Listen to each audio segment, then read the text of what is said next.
Bonjour à tous, bonjour à toutes, 18h30. Bienvenue à notre rencontre du mois d'avril. Bienvenue aussi à tous ceux qui nous écoutent via Internet. Bonjour à tous.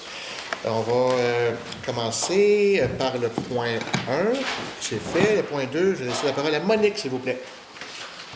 Considérant que tous les membres du Conseil ont reçu un projet d'ordre du jour de la présente séance au plus tard 72 heures avant l'heure fixée pour le début de la séance, je propose d'adopter l'ordre du jour tel que présenté. Merci. Gabriel, est-ce que tu appuies? Oui. Sylvain? Martin? Isabelle? C'est beau, merci. Le point 3, déclaration de conflit d'intérêts. On a une situation aujourd'hui où notre collègue Sylvain va devoir quitter par rapport à l'item numéro 21. Donc, on retient ça pour un petit peu plus tard dans la rencontre. Sylvain, le point 4, s'il te plaît. Le Conseil a reçu le procès verbal du 12 mars. On l'avait reçu la veille de la séance, évidemment. Donc, on doit l'approuver. Donc, je propose d'approuver tel que rédigé avec la modification suivante, parce qu'à la résolution 2403-072, il y avait une coquille. Il fallait lire 1269 chemin Sainte-Lucie. Dû à la création du niveau au lieu de 1069. Donc, avec cette petite modification-là, je propose l'adoption. Merci. Gabriel, est-ce que tu es en accord? Oui. Oui. Martin? Oui. Isabelle? Oui. Merci. Point 5, je prends la relève pour les correspondances. 3 sujets. Moisson-Laurentide nous remercie pour notre engagement et notre soutien pour faire changer des milliers de personnes de notre communauté. Nous avions pris la décision de leur offrir un don de 1 000 $. Donc, on a une lettre de remerciement de leur part. Régie d'incendie des monts, on a eu le rapport financier 2023 qui a été déposé à notre dernière rencontre. Et puis, on a un excédent de 46 652 $. On se rappelle que la régie, c'est pour certaines municipalités dont on fait partie. Et puis, la bibliothèque municipale, on est toujours content de prendre note des statistiques du mois de mars. C'est toujours des belles statistiques. C'est une belle réussite. Donc, encore une fois, merci au personnel concerné. Et merci à vous tous d'encourager la bibliothèque. Donc, c'est tout pour le point 5. Le point 6, Sylvain, s'il te plaît.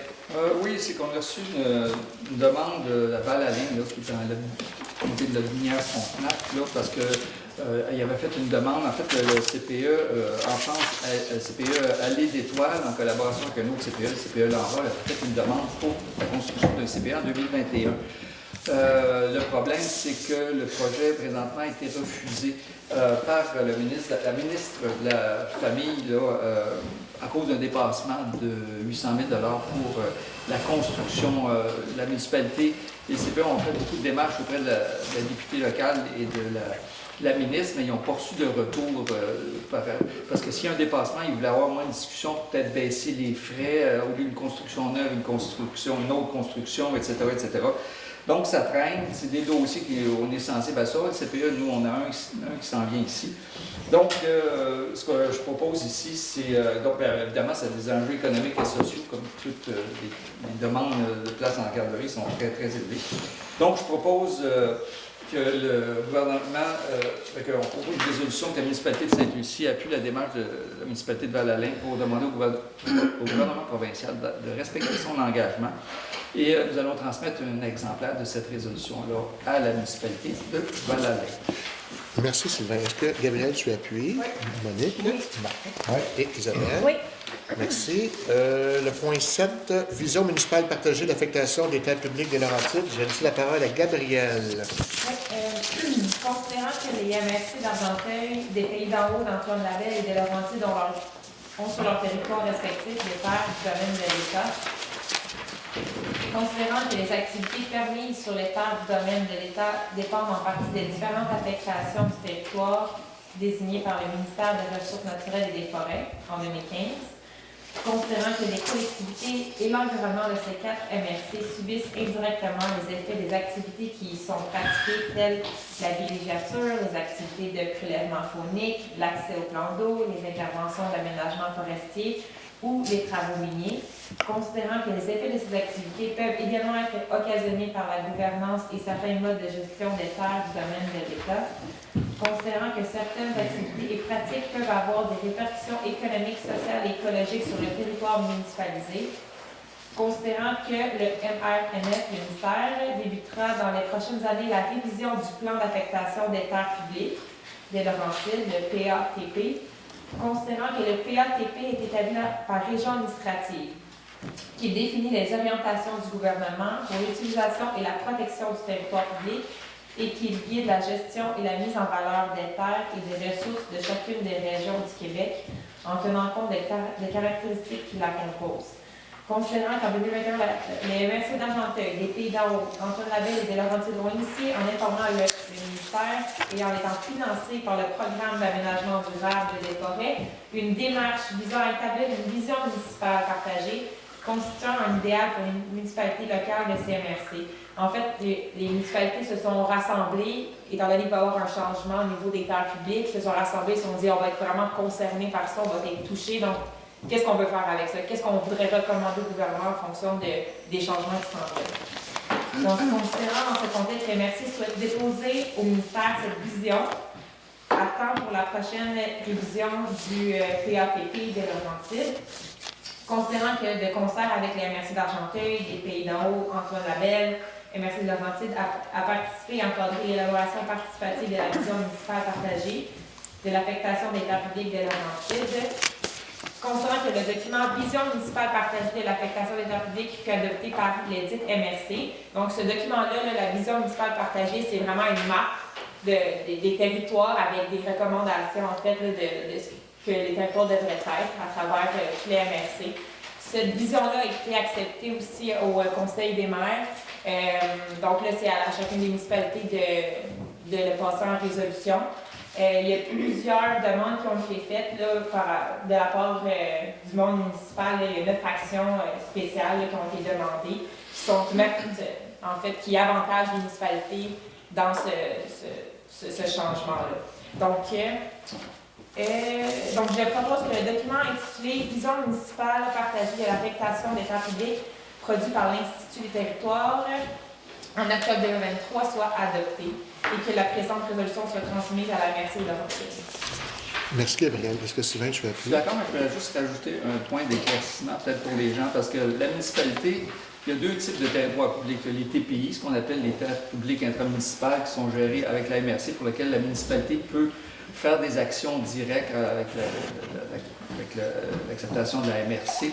On a peut-être, je ne sais pas, 1000 hectares plutôt de terres publiques un peu partout, du côté du Mont-Caïcob, du côté du Lac-Souel, des petits bouts un petit peu partout.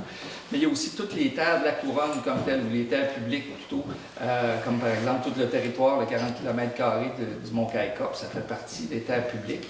Ce gros bout-là, chez nous, va être déjà géré par une réserve naturelle, donc il va rester grosso modo là, les TPI qu'on va avoir gérés. Là, je parle pour la municipalité, parce que même si on n'est pas complet là-dessus, moi je pense que je suis d'accord avec la proposition.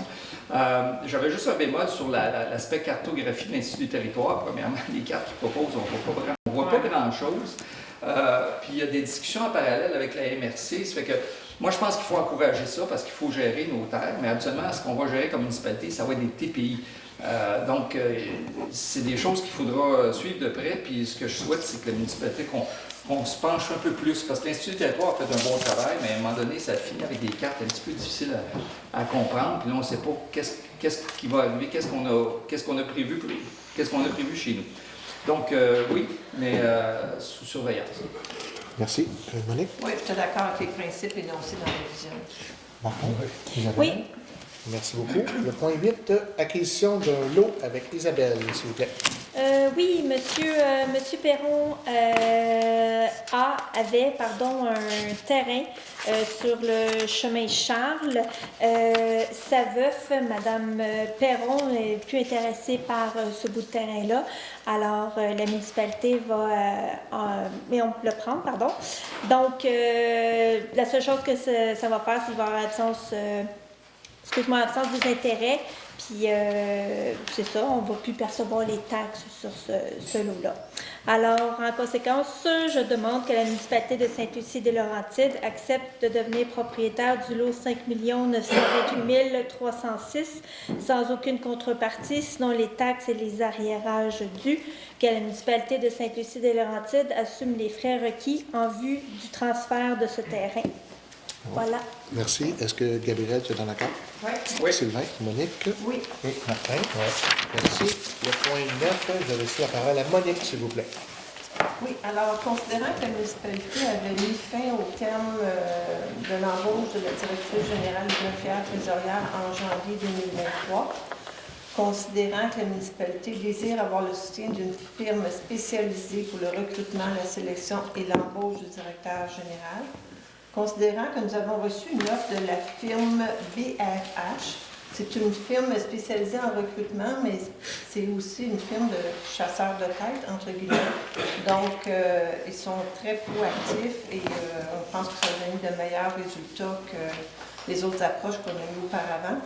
Et les autres, ils ont déjà une banque de candidats ciblés. Alors, ils ont fait une offre de service très intéressante et on avait déjà prévu au budget cette dépense-là parce que Mme Dupuis est intérimaire et elle n'a pas l'intention de devenir permanente. Alors, il faut trouver un ou une remplaçante. Alors, je propose que le conseil municipal mandate la firme Réseau d'experts BRH pour le recrutement, la sélection et l'embauche du directeur général pour la somme maximale de 15 000 $ plus les taxes applicables. La somme devra être prise à même l'excédent de fonctionnement de la municipalité. Merci. Est-ce que tu appuies, Gabriel? Oui, j'aimerais dire que 15 000 là, ça peut sembler beaucoup, mais le rôle de la direction générale, c'est super important. Puis on se doit de trouver quelqu'un de compétent. Puis c'est pas en envoyant des CV un peu partout qu'on va en trouver. On a besoin d'experts qui connaissent bien le rôle. Donc oui, je suis d'accord avec ça. Sylvain? Oui, et je souhaite qu'on trouve quelqu'un d'équivalent à Sylvie, Ouais. qui peut être toute une tâche. Et des grands souliers à chausser. Donc, Martin? Oui. Isabelle? Oui.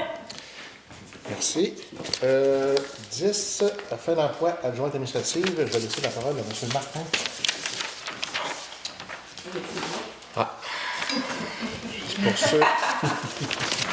Pour ceux qui n'ont pas remarqué, M. Ricard vient de mettre ses Et là, lunettes. madame la boîte administrative a fait 900 heures. Il ne fallait pas qu'elle excède de 900 heures. Donc, je propose d'entériner la fin d'emploi de l'employé numéro 380 en date du 11 avril 2024 et de la remercier pour son excellent travail. Merci, Martin. Est-ce que tu appuies, Gabriel? Oui. Sylvain? Oui. Monique Oui. et Isabelle? Oui. Merci. Le point 11, autorisation de destruction de documents inactifs archives. Monique, s'il vous plaît.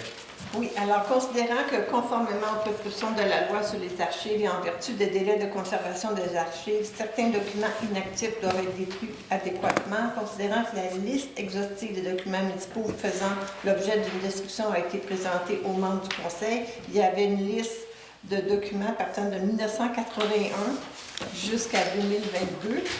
2022, c'est des documents qu'on a maintenant en format numérique, donc on n'a pas besoin de garder les copies papier. Alors, considérant que le personnel municipal a été informé de la ventilation de divers documents municipaux inactifs devant être détruits, considérant la liste des documents inactifs que la municipalité émet d'environ 28 boîtes de documents, considérant la recommandation de la directrice générale des greffières trésorières par intérim, je propose que le Conseil autorise la destruction des documents inactifs par l'entreprise spécialisée, ça va être déchiqueté bien sûr. Alors l'entreprise est confidentielle déchiquetage de documents Inc. pour un montant estimé à 400 $ plus taxes, qu'une attestation confirmant que les documents visés par la présente ont été éliminés dans le respect des normes environnementales applicables en pareil cas. Merci. Quand on vous dit qu'on avait beaucoup de retard et de l'arrérage, c'est une autre exemple qu'on fait pour reprendre le dessus et de remettre ça sur la coche, tout le travail de notre administration. Donc, merci. Est-ce que Gabriel, tu appuies? Oui. Sylvain? Oui. Martin? Oui. Isabelle? Oui. Merci. Le point 12, oui, compte à payer. Compte à payer, donc je vais prendre ma petite liste. Plusieurs dépenses, je vais y aller au pop-up là, comme ça. Là, certaines dépenses ont attiré plus notre attention. 5 000 $, conduite d'égout, caméra pour les travaux de l'été prochain. On est allé inspecter les égouts pour s'assurer de la désuétude pour les prochains travaux. 5 000 $ là-dessus. Couteau pour une niveleuse. On va parler beaucoup de véhicules à la fin de la rencontre. Donc, c'est un exemple, une dépense de 1 500 $. Oui, on nous parle beaucoup de nos chemins, donc une dépense de 13 600 $ pour de la pierre, pour boucher des trous, pour les accotements et le rehaussement pour certaines sections. On va sûrement parler des chemins également. Équipement routier, 1 700 $, suspension avant d'un véhicule. Un gros 9 000, tout près de 10 000 $ pour des ingénieurs, les travaux d'ingénierie, excusez-moi, pour les travaux de l'été prochain. Les chapiteaux, un dépôt, 6 800 $. C'est un dépôt d'un chapiteau de 10 par 10 et un autre de 20 par 20. Des honoraires d'élection partielle lorsque je suis été nommé maire, même s'il n'y a pas eu d'élection comme telle avec des votes, puis ainsi de suite. Bien, il y a quand même eu, évidemment, tout le processus qui a été fait. Donc, 3 700 $ à ce niveau-là. L'usine d'épuration, 15 000 $ pour les flotteurs d'eau usée. Les licences pour ça, c'est pour licence au niveau informatique, hein, ça? Service. Oui, c'est ça. Tout près de 6 000 $ là-dessus. Ensuite, la RIDM, on a parlé tantôt de la Régie des incendies. On paie le deuxième paiement de 4, le montant est de 60 400 $. Souvent, vous nous entendez parler de dépenses incompressibles, c'est-à-dire des dépenses où on paie parce qu'on a, entre guillemets, on est lié par ce qu'on doit payer à la régie. Ensuite, 30 kilos de sel de route, 4 300 $, ce sont les plus grosses dépenses. Et finalement, la location. On va parler beaucoup de véhicules à la fin là, de notre rencontre. Location d'une pépine, 6 000 $ pour un mois. Ça, c'est juste loué. Voilà, ça termine un petit peu ce que je voulais vous résumer. Donc, moi, le Grenon, je propose d'approuver la liste des comptes à payer apparaissant au livre comptable de la municipalité pour un montant de 293 037 sous. Est-ce que Gabriel, tu es en accord? Oui. Sylvain? Oui. Monique? Oui. Martin? Isabelle? Oui. Un beau sourire. On poursuit avec le point 13. C'est un dépôt du comité des finances qui a eu lieu hier matin. Merci Gabriel de ta participation. Et merci beaucoup Sylvie de préparer tous les documents avec ton équipe. Ensuite, je vais laisser les deux prochains points à notre collègue Sylvain pour un avis de motion et aussi l'adoption d'un projet. Donc, Sylvain, je te laisse. Oui, c'est un gros morceau. C'est un gros morceau. Donc, c'est pour le dépôt. C'est un avis de motion que je dépose pour un projet de règlement. Je vais le lire au complet pour être bien certain qu'il ne va pas manquer des bouts. Portant numéro 645-24, décrétant des travaux pour le remplacement des conduites d'aqueduc et d'égouts, ainsi qu'un revêtement de chaussée pour un segment du chemin Sainte-Lucie, 200 mètres, de la rue Chénier, 400 mètres en face du lac, de l'avenue Pilon, 200 mètres, et de la rue Haut-Beauchamp, c'est Olivier, Ovide, Beauchamp, 200 mètres. Ouais, je regarde toujours après. Mais, et autorisant un emprunt de 3 600 000 $ afin de financer les coûts. Okay? Donc, c'est un gros morceau. Je passe tout de suite à l'adoption du projet de règlement pour vous expliquer tout ça. Bon, évidemment, c'est les conduites d'aqueduc et des eaux sont assez vétustes. Ils datent de plusieurs décennies, hein, je ne les compte pas. Il y a des problématiques au niveau du lac, au niveau de la route, puis aussi de l'apport de sédiments. Il y a plein de problèmes. En tout cas, je suis allé rouler tantôt dessus, puis je dis, oui, effectivement, c'est un manque d'amour clair. 3 600 par chance, on a, grâce au PRIMO, c'est-à-dire le programme d'infrastructure municipale d'eau, on a une subvention de 2 245 708. Il faut vous dire que l'attente de l'administration, c'est que les travaux auraient coûté beaucoup plus cher que 3 600 000. Déjà, c'était, entre guillemets, une bonne nouvelle.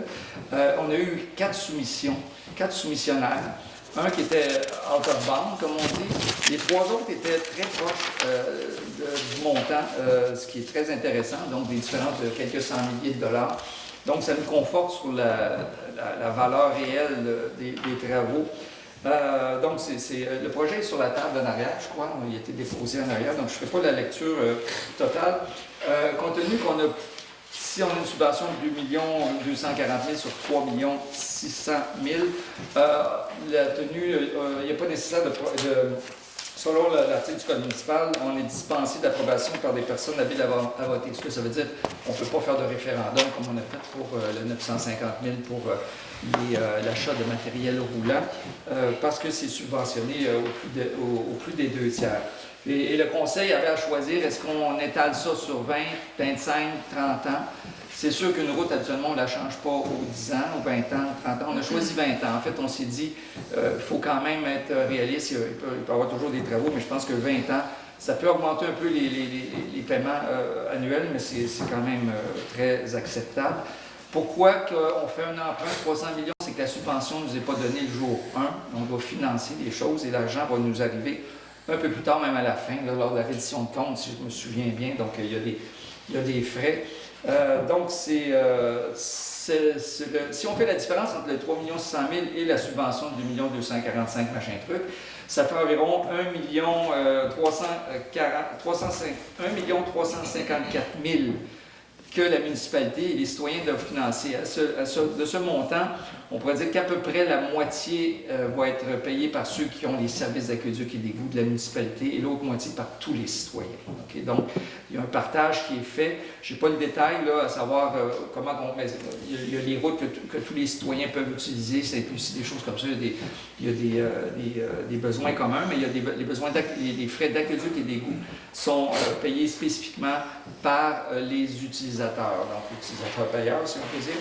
Donc, sur ces belles paroles, je propose d'adopter le projet de règlement 645-24, puis ça me fera plaisir de répondre aux questions par la suite, pour le remplacement des conduites d'aqueduc et d'égouts sur les chemins que j'ai mentionnés tantôt.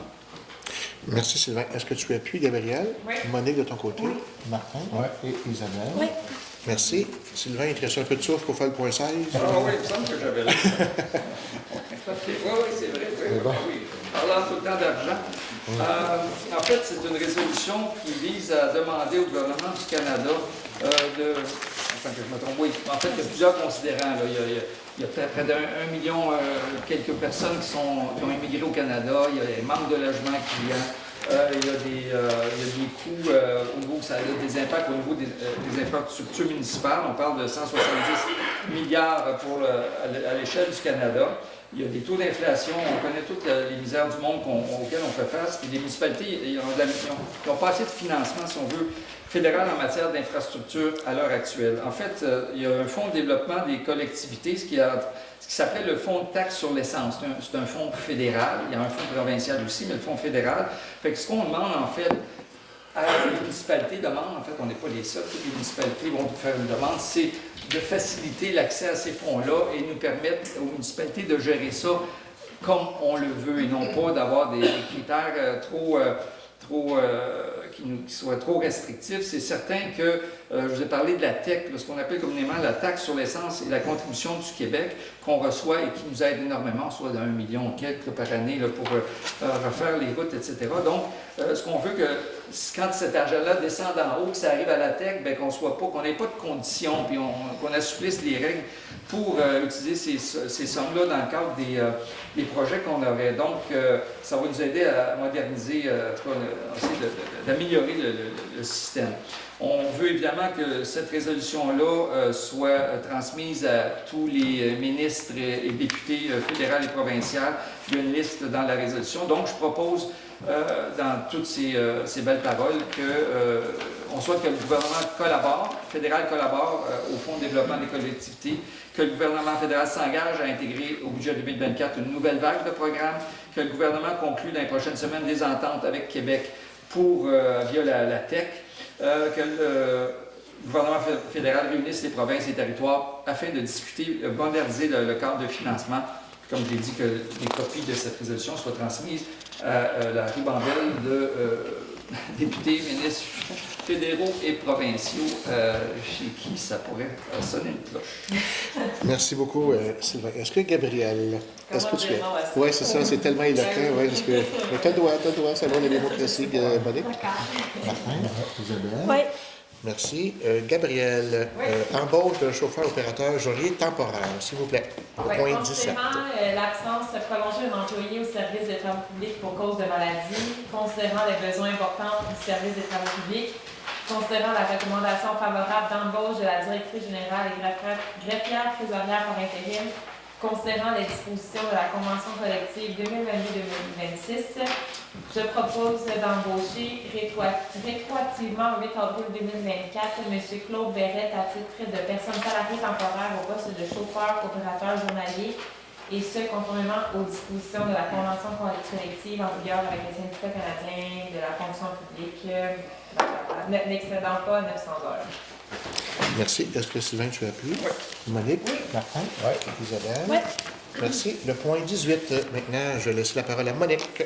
Considérant que le service de travaux publics nécessite l'embauche d'une personne salariée saisonnière pour les périodes printanières, estivales et automnales 2024 afin de réaliser l'ensemble du travail planifié, considérant l'intérêt de M. Sylvain Henry, qui a été embauché au cours des années précédentes, considérant la recommandation favorable de M. Jacques Beaulieu, contremaître au service des travaux publics, je propose d'embaucher M. Sylvain Henry à titre de personne salariée saisonnière pour la période du 15 avril au 8 novembre 2024 à raison de 40 heures par semaine selon les conditions établies de la Convention collective en vigueur, section locale 4437.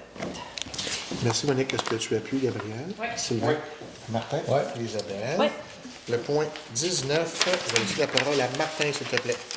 C'est l'intention de la municipalité d'acquérir l'assiette du chemin partant, le numéro de l'eau 5 930 723 et le 6 606 879. Ça, c'est la passe 3 de M. Landry au deuxième rang. En conséquence, je propose d'autoriser la suite de la réception des documents suivants. Plan tel que construit en 3 copies, certificat de conformité du professionnel, quittance finale de l'entrepreneur et des sous-traitants, plan de cadastre, servitude pour le drainage des ouvrages proposés et autres équipements connexes, que le maire et la directrice générale et greffière trésorière par intérim soient mandatés à signer l'acte de cession du chemin lot numéro 5 930 723 et 6 606 879, dans lequel la compagnie 9295-8438 Québec Inc. s'engage à céder, libre de toute charge réelle et personnelle, l'assiette du chemin tel que démontré au plan finaux, tel que construit, de la firme FNX 9. Que le choix du notaire ainsi que tous les frais encourus soient à la charge de la compagnie 9295-8438 Québec Inc. Merci, Martin. Est-ce que tu appuies, Gabriel? Oui. Sylvain? Monique? Oui, je veux juste préciser que ça devra excéder une évaluation foncière taxable de 2 millions. C'est la condition usuelle. Ah, merci. Et, Oui. Isabelle, merci. On s'en va maintenant, on est rendu au point 20, c'est un dépôt. Un dépôt du comité consultatif d'urbanisme qui sont rencontrés le 25 mars 2024. Et on est rendu au point 21. Donc, Oui. comme on a parlé en début de rencontre, Sylvain va quitter la salle par rapport au conflit d'intérêts. Et je vais demander à Monique, s'il vous plaît, de nous résumer le point 21. Oui, alors, c'est une demande pour construire un futur garage qui dépassera de 1,4 m la hauteur de la résidence principale. Alors, notre règlement d'urbanisme spécifie que la hauteur du garage ne peut excéder la hauteur du bâtiment principal au fait du toit. C'est pour ça que cette demande-là s'en va en dérogation mineure.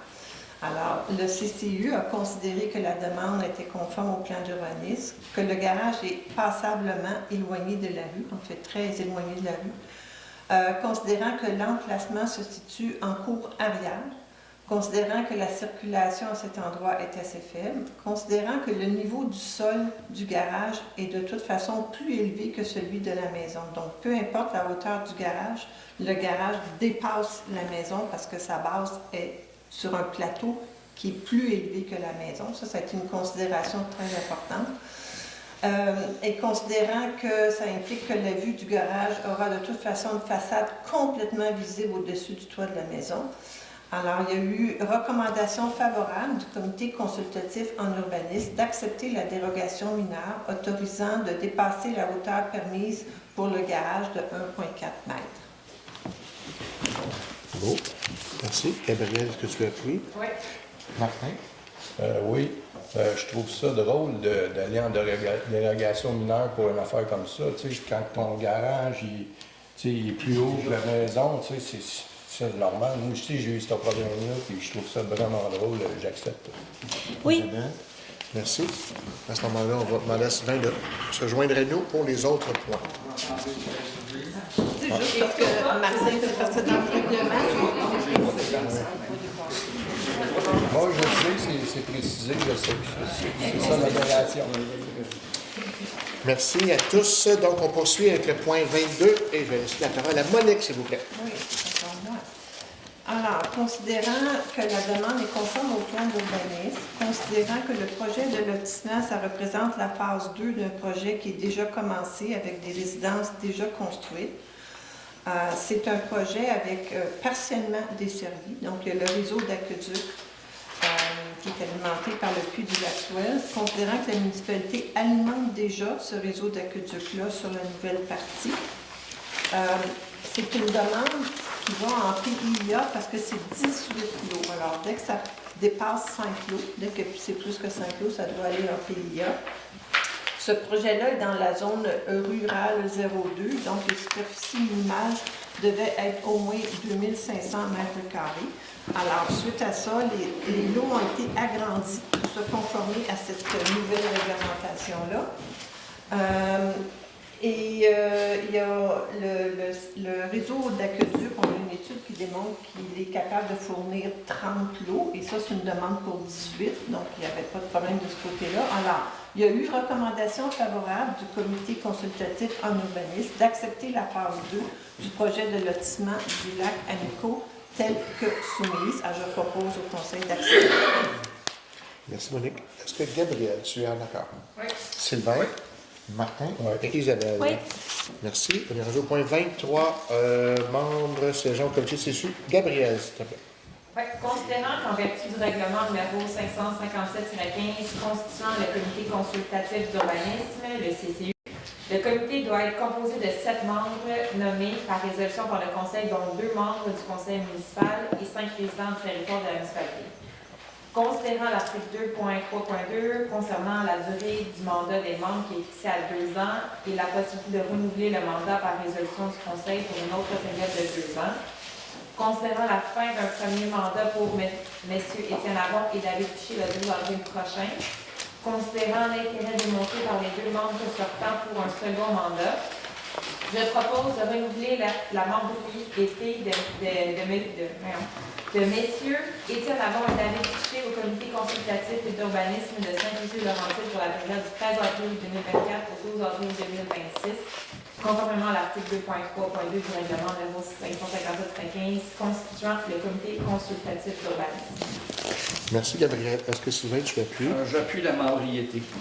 Bon, c'est bien. C'est bien dit. J'appuie, puis je voudrais préciser qu'on a un intérêt au CCU de garder l'expertise. Alors, ces 2 membres sortants-là ont développé une habilité et ils ont déjà commencé à réfléchir au PIA, puis on veut vraiment faire aboutir nos réflexions sur le PIA. Donc, c'est important de garder des gens qui se sont déjà penchés sur cette situation-là. On espère que ça va aboutir en 2024. Merci. Alors, je suis d'accord. D'accord. Martin, de votre côté? Oui. Et Isabelle? Bien sûr. Merci. Le point 23 est fait. Le point 24, c'est un dépôt. Un dépôt du procès-verbal non adapté du comité consultatif d'environnement qui se sont rencontrés le 20 mars dernier. Le point 25, je vais laisser la parole à Sylvain, s'il vous plaît. Oui, bon, ben, écoutez, ça va être au nom du conseiller en même temps. On va en profiter. Le comité de concertation des lacs et cours d'eau, l'acronyme c'est CLCE, s'est réuni mercredi passé. On avait plusieurs points à l'ordre du jour, dont la politique, qui visait à structurer le fonctionnement du CCLCA, parce qu'il n'y avait pas de structure comme telle, présidence, compte rendu. Puis aussi, il faut voir que cette politique qui établit les objectifs du CCLCA, c'est un site de concertation, de partage, de discussion et aussi de sélection de projets porteurs pour les différents lacs. Ce qui est le fun, c'est que mercredi passé, il y avait 8 des 9 lacs et cours d'eau qui étaient présents avec au moins 1 ou 2 représentants. Ça veut dire qu'on avait vraiment une représentativité totale, quasi totale, pour prendre pour faire évoluer cette politique-là. Donc, il y a eu des petits changements, comme le nombre de réunions, la présidence qui va être donnée à un conseiller avec le secrétaire va être l'inspecteur. Des choses de base, on va dire, mais je pense qu'il était essentiel pour structurer ça à long terme. Il y a déjà des pas qui ont été faits. Il y a un tableau de bord, par exemple, qui a été créé. On identifie tous les volets administratifs, environnementaux et les usages pour chacun des cours d'eau.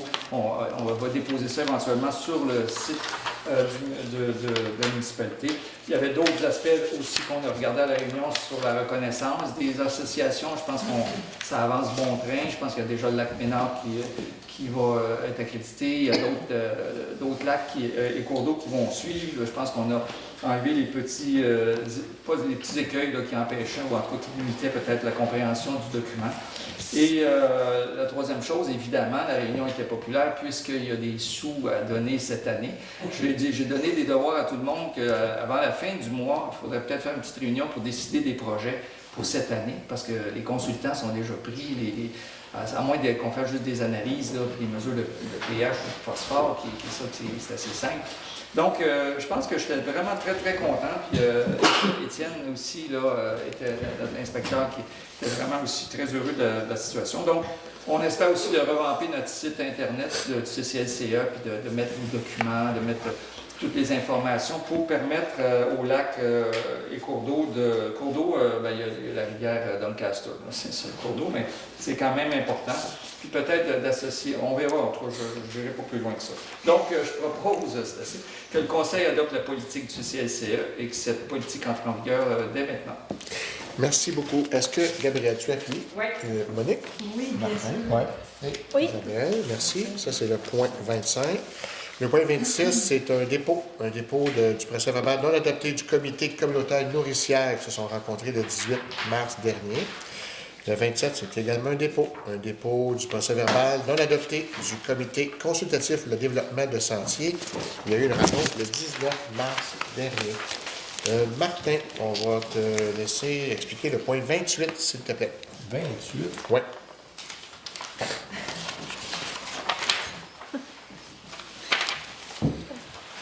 Bon, ça c'est la modification et remplacement de la politique de reconnaissance et de soutien aux organismes. On est obligé d'enlever le point 4 de la politique pour pouvoir faire reconnaître le club de plein air de Sainte-Lucie-des-Laurentides parce qu'il y avait chevauchement avec notre comité de sentier de la municipalité. Puis eux, avec la disposition générale, l'article 3 du but de l'association du club de plein air, c'est les mêmes buts que nous autres. Fait qu'il a fallu, pour accréditer le club de plein air, il fallait modifier la politique. Fait que dans le fond, c'est ça. Fait que je propose de retirer à l'article 4 critères généraux d'admissibilité et d'accréditation municipale au premier critère de la phase sans entrer en conflit avec les buts d'un organisme ou d'un comité municipal déjà reconnu et ajouter au 8e critère le mot « si requis ». De modifier et remplacer la politique précédente de reconnaissance et de soutien aux organismes numéro 2023-03 et d'adopter la présente politique numéro 2024-03A. Merci, Martin. Est-ce que, Gabriel, tu es en accord? Oui. Sylvain? Oui, je veux juste préciser que le fameux 8e critère, c'est l'assurance.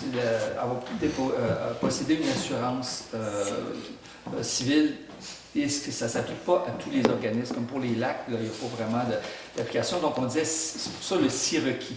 Comme le club de plein air doit avoir une assurance parce qu'il y a des gens qui circulent sur des terres qui sont privées et il peut y avoir des accidents. Donc, même si c'est encadré, il y a une obligation d'assurance, mais pas pour les lacs, puisque les lacs, il n'y a pas d'activité, à moins que ce soit, je ne sais pas moi... Certains lacs doivent avoir des assurances parce qu'ils font des interventions sur le lac. Ah oui, s'ils font des interventions, c'est ça. Si vous faites des courses en sidou ou des choses comme ça. Non, il y en a aussi.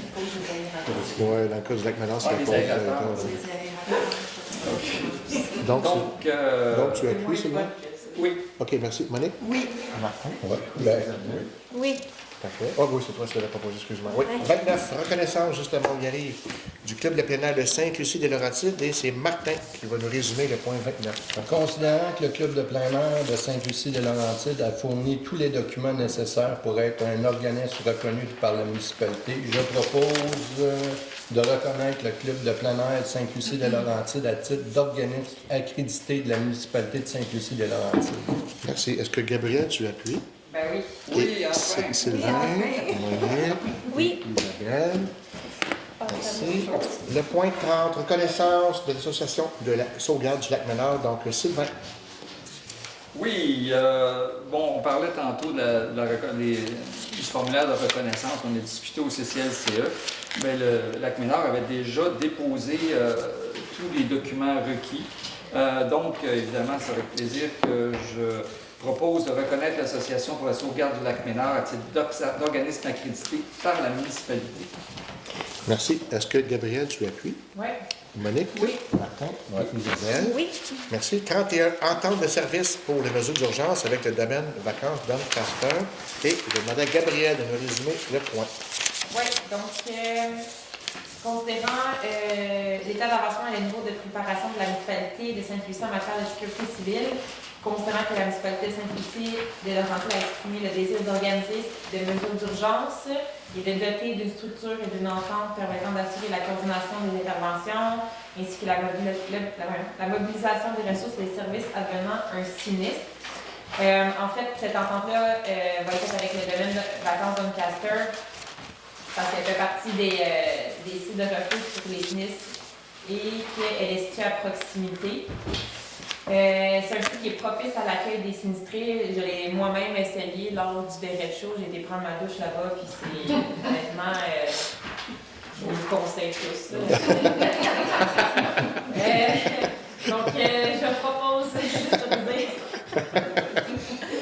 d'autoriser la directrice générale et la trésorière par intérim à signer l'entente de service pour les mesures d'urgence avec le domaine vacances Doncaster. Tu me donnes quasiment le goût d'y aller. Hein, Ouais. Gabriel? Ben, c'est c'est trop bien. Ouais. Tu souhaites un verret chaud, Ouais. autres, hein? Non, c'est bon. Bon, OK. ça. Sylvain, est-ce que tu appuies? Oui. Monique? Oui. Martin?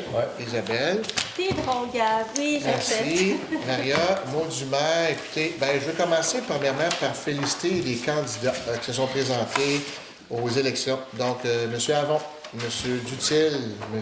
Deslauriers, M. Triprenier, félicitations et bonne chance pour votre campagne respective.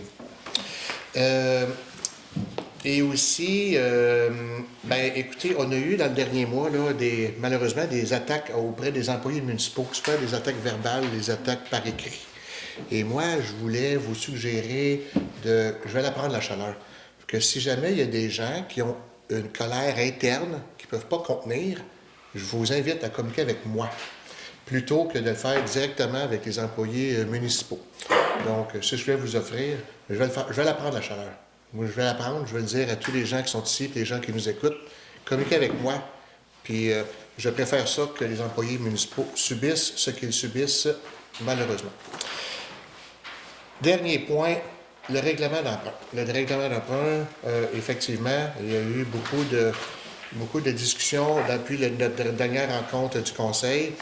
Je vais commencer par demander à Sylvie qu'elle nous résume ce qu'on appelle l'entente parapluie, toute sorte de... Tu sais, là, vous savez, pourquoi qu'on a fait ça? Parce qu'on a voté ici, à la dernière Assemblée de Conseil. Chacun des conseillers et conseillères a voté pour, donc ça fait l'unanimité autour de la table. Donc, on juge qu'on avait des bonnes raisons de le faire. Sylvie, peux-tu me résumer un peu pour peut-être expliquer davantage en quoi consistait ce règlement-là? Là? Un règlement par appui, c'est un règlement qui nous permet de faire le ministère des Affaires municipales. C'est un outil qui est plus flexible qu'un règlement qu'on a habituellement d'un règlement d'emprunt. Parce qu'habituellement, un règlement d'emprunt, comme on a fait tantôt pour le 3 600 000, ça nous oblige d'avoir vraiment des estimations de coûts, d'être bien préparé, de savoir qu'est-ce qu'on va avoir comme subvention, qu'est-ce qu'on va vraiment faire, quel bout de chemin on va faire, qu'est-ce qu'on remplace comme conduite et tout ça. C'est vraiment très précis. Tandis qu'un règlement d'emprunt par appui, le gouvernement nous permet une flexibilité en faisant simplement exprimer quel va être l'objet de notre dépense. Fait que ça peut être le changement de nos réseaux routiers, ça peut être remplacement de conduite d'aqueduc et d'égouts, ça peut être le remplacement de nos véhicules. On doit choisir un de ces thèmes-là, puis à ce moment-là, on a le droit de pouvoir demander un financement jusqu'à 25 de notre richesse foncière. Présentement, notre richesse foncière, elle est de 388 466 000 488 466 000 Ce qui fait qu'on pouvait aller jusqu'à un emprunt de 971 000. On s'est arrêté à 950 000 dans le but de se donner une petite marge avec le gouvernement parce que notre richesse foncière baisse puis augmente selon les mises à jour qui nous arrivent et tout ça, fait qu'on voulait être sûr de pouvoir être accepté. Le but de ça, c'est de pouvoir se garder un fonds d'emprunt qui est autorisé par le gouvernement. Ce qui fait en sorte que quand on a besoin d'un véhicule, quand on a besoin d'un remplacement quelconque, on n'a pas besoin d'attendre 2 puis 3 mois après ça pour le faire. Ce même règlement-là, si on ne l'utilise pas cette année, il perdure dans le temps jusqu'à temps qu'on ait épuisé cette somme-là. Puis si on décide de ne pas la financer, on a simplement à adopter une annulation des soldes résiduaires sur notre règlement. Celui qui est le plus important à changer présentement, est-ce que tu me permets d'aller jusque-là? Oui. Ce qui est présentement le plus important à changer, c'est notre rétrocaveuse. Notre rétrocaveuse, présentement, Luc a arrondi un petit peu tantôt, là, mais c'est 6 100 quelques dollars par mois que ça nous coûte. Ce qui veut dire que ça nous coûte présentement par année un montant de 40, ça veut dire 72 000 $ par année que ça nous coûte pour notre rétrocaveuse. Une rétrocaveuse, ça vaut à peu près 300 000. Si on la met sur 10 ans, puis qu'on met un taux très élevé, là, de 6 %, habituellement on est toujours en bas de ça, ça fait un remboursement annuel de 40 000 $ par année. Si je le divise par 12, ça fait 3 335 $ par mois au lieu de notre 6 100 $. C'est sûr que 10 ans, c'est long un petit peu pour une rétrocaveuse. Si on coupe ça, puis on met ça sur 5 ans, parce qu'après ça, on risque d'avoir des dépenses et tout ça, on se retrouve avec un remboursement de 71 200, qui est quand même un petit peu inférieur encore à nos montants qu'on paye présentement. Puis ça fait en sorte qu'après 5 ans, la rétrocaveuse est à nous, puis ça fait en sorte que présentement, on aurait une neuve, pas une qui a 3 puis 4 ans déjà d'usure. Ce qui fait que c'est pour ça, entre autres, qu'on avait été avec notre règlement d'emprunt de 950 000. Puis je trouve ça dommage que les gens n'aient pas pris la peine d'appeler à l'administration pour savoir exactement ce que ça en était. Peut-être que certains sont venus voter en toute conscience de cause, mais je pense qu'il y a une grande partie des gens qui sont venus voter en ne sachant pas sur quoi ils s'en venaient voter. Aussi, je peux juste vous rassurer que aussitôt qu'on change un véhicule, peu importe lequel, mais ça va repasser au conseil. On va tout revoir, on va tout voter sur ça. Et un peu comme nos véhicules personnels. Nos véhicules personnels, je vais parler pour moi, quand un véhicule coûte plus cher à réparer, plus cher qu'un paiement, bien, je prends la décision de le changer. Je ne sais pas, moi, je prends un petit véhicule léger, peu importe, rendu à la 5, 6, 7e année, si ça me coûte plus cher par mois de le réparer, en moyenne, que d'en acheter un autre, mais je pense qu'on prend tous la décision d'en acheter un autre. Je ne pense pas que les gens... En général, c'est ça qui nous dit. C'est pareil pour la municipalité. À un moment donné, on a une ligne, puis là, ben, c'est plus payant de le conserver. À un moment donné, on met de l'argent, on met de l'argent, on met de l'argent. Et là, et où la ligne? Fait que chaque véhicule est analysé et on va reprendre. C'est pas les 950 000 où demain matin, on s'en va, puis on part, là, puis on s'en va brûler 950 000 de véhicules. C'est pas ça. Fait que chaque conseillère va devoir se pencher à voter pour le remplacement ou l'addition de véhicules. Fait que c'est ça que je voulais vous rassurer à ce niveau-là. Et puis, ben voilà, c'est ce que je voulais vous dire aujourd'hui. Donc, je vais maintenant passer la parole à mes collègues conseillers et conseillères. Donc, Gabriel. Ça va être correct aujourd'hui. C'est bon. Merci. Ouais. Sylvain, ton côté. Ben moi, je vais rester sur la machinerie.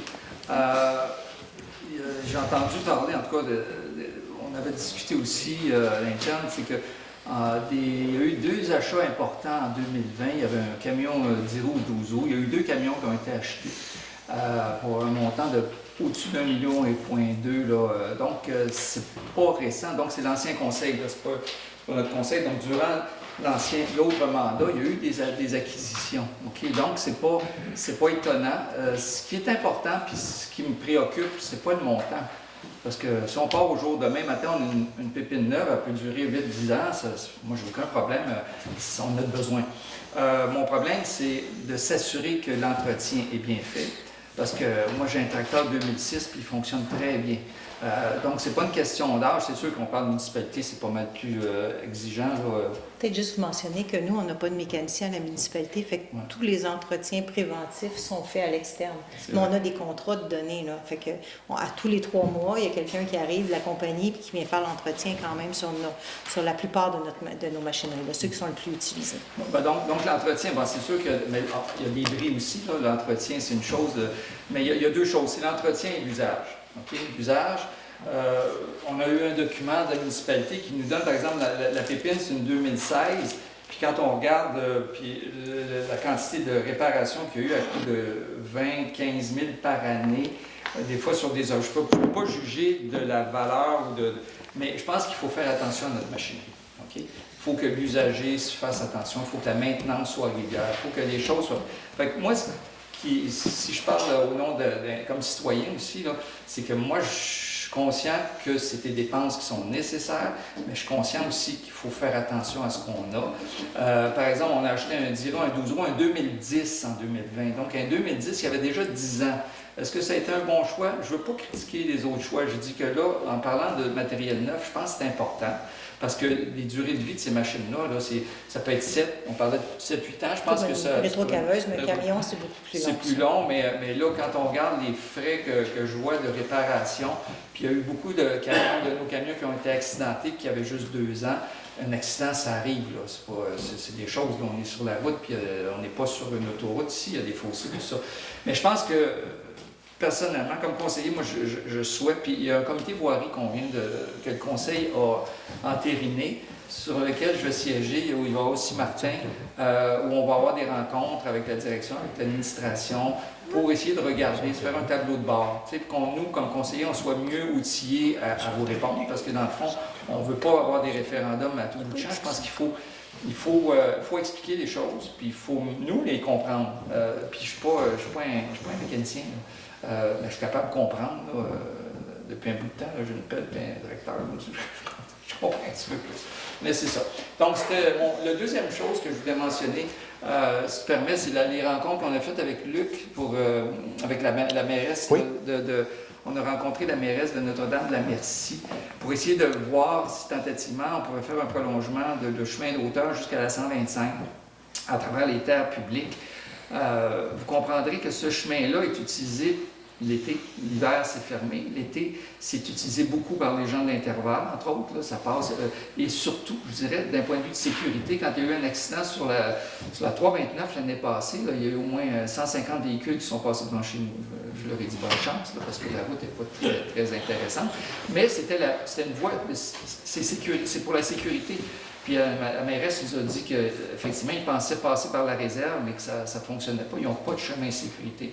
Ils n'ont pas d'accès. Au niveau économique, ça pourrait être un avantage des deux côtés en termes d'accès. Il y a beaucoup d'avantages qu'on peut retrouver. Même le fait qu'on ait une sablière qui est sur le chemin de la route va nous aider si on veut faire la route. Donc, on commence avec Luc, qu'on a rencontré. Je pense que c'était très positif.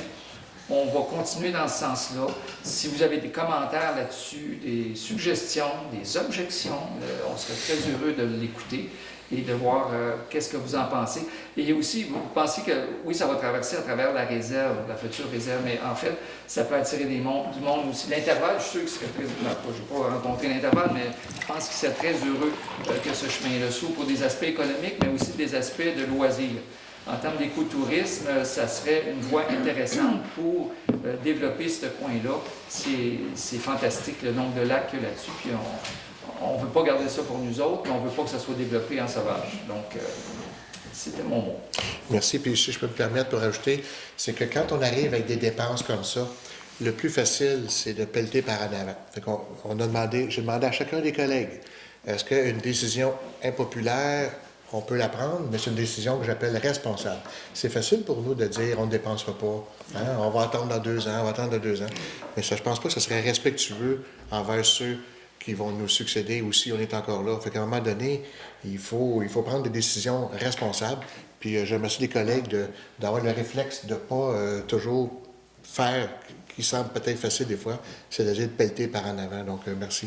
Juste un point qui est le nerf de la guerre. En 1994, la route était presque complétée. Ça fait 30 ans. Il restait le grading final. Ça a été un changement de municipal, puis de la subvention a été perdue.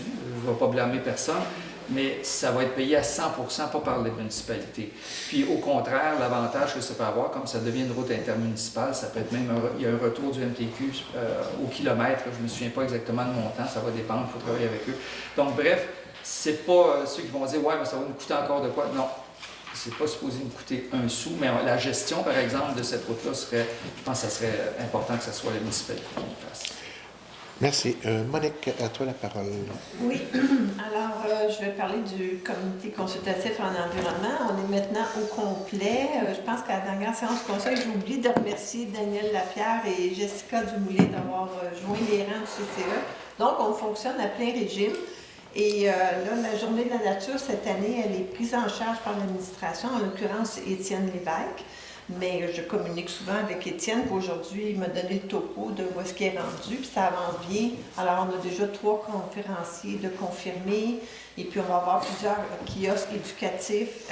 On a toujours les mêmes systèmes. Les matières résiduelles, c'est très important. Ça a un impact majeur sur nos dépenses de municipalité, le traitement des matières résiduelles. Donc, on parle d'information, sensibilisation des citoyens. On va avoir aussi le thème de la pollution lumineuse. D'ailleurs, Daniel a pris le lead là, du dossier pollution lumineuse au CCE. C'est le fun parce qu'il y a les connaissances techniques pour faire avancer ce dossier-là. Et la CEPAC vont venir tenir kiosque sur ce sujet-là. On va avoir aussi le thème de la protection de la faune et de la flore, la santé des lacs. Cette année, c'est par thématique. Toujours l'eau potable, qui est notre préoccupation pour la santé des gens, et l'autonomie alimentaire, parce qu'il y a une communauté nourricière maintenant qui est active à Saint-Lucie. Donc, ils vont avoir une tribune lors de la Journée de la nature pour parler de leurs travaux. Je vous invite fortement à vous inscrire à l'info courriel si vous ne l'êtes pas déjà. J'imagine que tous ceux qui sont ici sont déjà inscrits à l'info courriel, mais c'est sûr que toute l'information sur la Journée de nature va être diffusée dans les prochaines semaines par info courriel. Donc, si vous connaissez des gens qui ne sont pas encore abonnés, incitez-les. Le CCU, bien, comme je l'ai dit tantôt, on tente de faire évoluer le PIA, donc il va falloir se pencher là-dessus dans les prochaines rencontres. Le dossier d'allocation court terme, on n'a pas parlé des résolutions ce soir parce que les règlements sont adoptés, mais je lance un petit message à la population que vous êtes les yeux de l'administration municipale sur le terrain.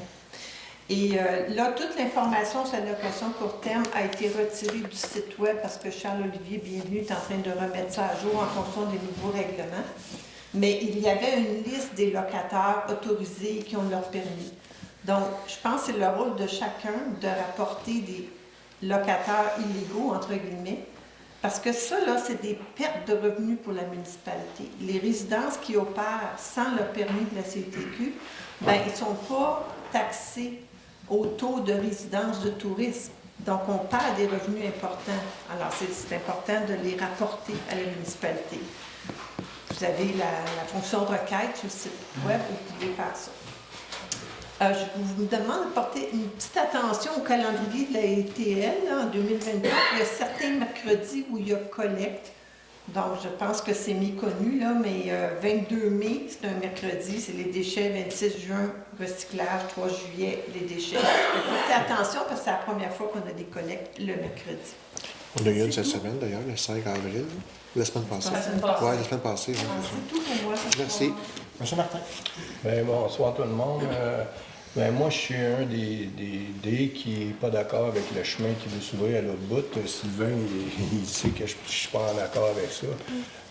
Point de vue économique, ça n'apportera rien au village. On sait très bien que économiquement, ça va apporter à l'entier à l'autre bout, puis that's it, parce que tout le monde qui va à l'autre bout, ben, il reste à l'autre bout, il passe par 329, il ne passe pas par le village. Il y a plein de routes ici qui sont maganées, qui sont à travailler. Fait que l'assiette fiscale du gouvernement, il n'y a pas de miracle. Là. Ça va s'en aller soit le chemin là-bas, ou soit on répare nos routes. Il n'y a rien de gratuit dans la vie. Fait que c'est ça mon point de vue. À ce sujet-là, évidemment, on travaille avec Sylvain d'un projet de résolution Donc, on va repasser le projet de résolution et les conseillers et conseillères vont être libres de voter selon leurs convictions à ce niveau-là. En plein ça. La communauté nourricière, n'oubliez pas de remplir le sondage, c'est super important. Nous autres, on veut votre avis. Puis c'est ça. Le sondage est dans la page de la municipalité, Facebook de la municipalité. Il est en papier au bureau de poste. Oui, il y en a. À la Grange, il y en a. Puis ici, au bureau municipal. Puis à la bibliothèque. Fait que si vous n'avez pas accès à un ordinateur, ben vous avez accès à papier. Oui. L'autre chose, le comité de sentier, ça va super bien. On va commencer les travaux bientôt pour finir le chemin des marais. Là, on va continuer jusque l'éco-centre. On va continuer à l'éco-centre, puis on va se rendre jusqu'au Kio. Pour le parc des Bertis, le parc La Jeunesse, excuse-moi, on va probablement commencer le bum track. On veut faire un bum track, puis c'est en pourparler, là, pour faire le bum track pour les gens. Le bum track, ça, c'est des parcours, des circuits de bicycle dans le parc La Jeunesse. Fait que ça va être super le fun. On veut faire des chicanes. Puis il y a aussi il y a du monde qui se promène dans les sentiers en motocross. Puis ça, encore là, c'est comme les skidoo dans les sentiers à raquettes, c'est pas cool pantoute. Fait que là, on va se pencher tranquillement pour un règlement, peut-être. C'est quelqu'un qui détruit un bien public. Les sentiers municipaux, c'est un bien public. Fait qu'on va travailler pour des fortes amendes. C'est pas correct de se promener en motocross. Puis les motocross aussi, ils se promènent sur le terrain des gens. Puis c'est pas respectueux. Fait que je voulais vous le dire. C'est tout ce que j'avais à dire. Merci. Merci beaucoup, Martin. Isabelle. Oui, bonsoir. Alors moi, j'ai juste un sujet ce soir, c'est le 20 et le 21 avril prochain, l'association récréative organise son bal des artisans printaniers. Alors vous êtes tous les bienvenus à venir voir les artisans du coin et aux alentours. Puis c'est de 10h à 4h. Hein? De 10h à 4h le samedi et le dimanche. Alors vous êtes tous les bienvenus. Ça se passe à la salle communautaire à l'église de Sainte-Lucie. Merci. Merci beaucoup. Une petite affaire. Avec plaisir. Je voulais dire qu'à la Oui. Journée de la nature, on va avoir un événement spécifique pour les enfants cette année. Alors, c'est une conférence pour les enfants, puis c'est Tricentrice qui la donne. On essaie aussi d'avoir d'autres activités pour les enfants. Donc, passez le message à vos jeunes d'être présents le 26 mai. Merci. On est rendu à la période de questions. Dans la période de questions, j'essaie de faire preuve de beaucoup d'écoute et puis de répondre évidemment à vos questions. Mais je travaille avec les collègues aussi, avec les citoyens pour voir un moment où on pourrait échanger qui n'est pas nécessairement dans la période de questions au conseil municipal. Mario, on s'en est parlé à quelques occasions. On essaie de trouver une formule où ça fait toujours de quoi quand je vous dis oui, excusez, c'est pas une question parce que les gens je sens que les gens ont des bonnes idées à nous fournir, ont des commentaires, quoi que ce soit. On travaille sur une formule pour essayer de vous écouter, outre évidemment que la fameuse période de questions un peu plus structurée lors de nos assemblées de conseil. Je vais juste vous en glisser un petit mot, on revient là-dessus. Donc, libre à vous, si vous avez des questions, ça me fait plaisir de vous écouter. Bonsoir. Bonsoir. Sylvain Jeannot, président du groupe de plein air de Sainte-Lucie. J'aimerais remercier le conseil municipal pour l'accréditation. Ça a pris une année, mais en fin de compte, c'est correct que le conseil prenne acte de ce que le club a pu réaliser pendant une année. Et c'est important que les gens qui font des actions pour les citoyens de Sainte-Lucie bénévolement soient reconnus par la municipalité. Donc, merci beaucoup. Merci à vous. Merci à vous. Merci. Et puis, j'aurais une question concernant les terres publiques. Les principes intermunicipaux, on peut les retrouver à quel endroit, ça? Les principes qui ont été adoptés. Je voudrais la déposer, la vision, sur le site de la municipalité. Ça va être sur le site de Oui, la je vais vous la municipalité. déposer. On va la déposer, oui. On OK. va entériner. Dans l'actualité, là, dans les actualités, Ouais. je vais vous mettre la vision. Merci beaucoup. Merci. Oui, sûrement. Bonjour. Bonjour. Trépanier, Bonjour. Lacard. Mes questions, j'en ai 3, vont porter sur le fameux règlement 643-24. Oui. Pour commencer, je vous remercie de l'information qu'on a eue ce soir. Ça vient apporter un peu d'éclairage à ce qui semblait nébuleux en ce qui me concerne. 3 questions. La première, c'est est-ce qu'on peut me donner la proportion de non-résidents par rapport à la proportion de résidents à Sainte-Lucie? Non. Je ne sais pas. OK. Il y en a De- beaucoup. Parce que là, je sais malheureusement, pas. Le pour les pourcentage élections, précis. j'en ai pas beaucoup d'inscrits, Ouais. fait que je peux Ben, c'est ça, d'après mes calculs, là, c'est au moins 5 de non-résidents. Peut-être même plus, Au oui. moins, Oui, je pense que ça ferait c'est plus que ça, selon moi. Mais Ça ça, c'était ma double. première. Oui. Ça double presque, je crois, pendant l'été, là, le nombre de résidents. Oui, mais en fait, je voulais dire les non-résidents permanents par rapport aux Ok, résidents je- permanents. Je c'est comprends ça. ce que Ben, tu c'est veux ça. dire, ouais. Je veux En même fait, dire. ma Oui. question, c'est pourquoi on a choisi le 25 mars pour s'inscrire au registre pour le scrutin référendaire là, pour ce fameux règlement-là, alors qu'on sait qu'il y a un certain nombre de non-résidents, si on n'est pas en période estivale, c'est un jour de semaine.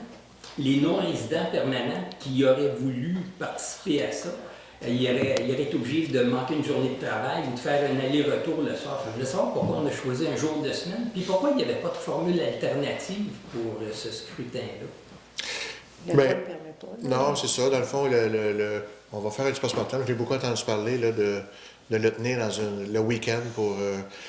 J'ai eu beaucoup de suggestions de plusieurs gens. On va faire un petit post-mortem là-dessus, puis on va voir qu'est-ce qu'on pourra faire pour les prochaines fois. Là. Il y a quand même eu un taux de participation relativement intéressant. On ne Oui. rappelle pas de 10 mais c'était pas loin de 10 Oui. Est-ce que vous avez fait un débriefing? Y a-t-il des enseignements déjà que vous retirez de... Oui, ben, je me répète un peu. Effectivement, on a d'où le point que j'ai voulu amener ce soir. Dans le fond, on a saisi le message. Parce que dans le fond, peu importe le nombre de personnes qui en ait assez pour référendum ou qui n'ait pas assez, le chiffre pour moi, c'est une chose, mais c'est le message qu'on a reçu. On était très sensible à ce message-là. Puis, si on peut voir comment on peut faire différemment les prochaines fois, bien, on va apporter des améliorations requises si on peut le faire. Moi, ce que j'ai remarqué, c'est beaucoup de désinformation. Oui. Fait que la désinformation, ben, ça fait le monde, moi aussi, ils signent n'importe quoi. Puis, il y a une frustration du compte de taxes. Ça, j'ai remarqué ça. Fait que, dans le fond, il y a des gens, ils venaient s'opposer à quelque chose qu'on n'a pas rapport, tu sais. C'est la MRC qui a augmenté le compte de taxes au bout. Là. Non. Non. La MRC, C'est drôle. alors, on Est-ce que je vais m'en reprendre? Ouais. Le rôle d'évaluation a beaucoup augmenté, fait Ouais. que les gens sont fâchés de ça. Je comprends. C'est bon. Bien, écoutez, je vous remercie. Plaisir. Je veux vous informer, là, même si c'est une période de questions, je veux vous informer que malgré tout, j'ai une certaine insatisfaction par rapport au processus là, qui a mené à l'adoption de ce règlement-là et à la consultation. Alors, je vais déposer à la Commission des municipalités du Québec un petit état de situation que j'ai fait, leur demandant de voir là, s'ils peuvent se poser des questions, si tout est correct. Je vous remets une copie de ce document-là. Bon. Je vous remercie. Libre à vous. Merci, monsieur. Bonjour, madame. C'est Francine Picard. Bonjour. Tu vas enlever les lumières sur l'église. Vous suggérez qu'on retire les lumières sur l'église? De Noël, vous parlez des décorations de Noël? Oui. OK, parfait. Bien, on en prend bonne note. On en prend bonne note et puis merci de votre commentaire. Merci beaucoup. Oui. Ils n'ont jamais été en on ne donne pas, mais ils sont presque là. Oui. Madame, si vous avez d'autres... Le téléphone cellulaire Oui. qui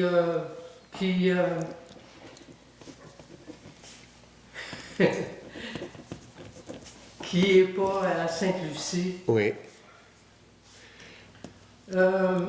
Pourquoi on ne met pas l'enjeu? L'enjeu sur le téléphone. Mettre un petit peu plus d'emphase sur le fait Oui. d'avoir le réseau cellulaire sur le téléphone. Oui. Votre question est très pertinente. Vous savez, l'année passée, on a même eu un reportage à Sainte-Lucie à ce niveau-là.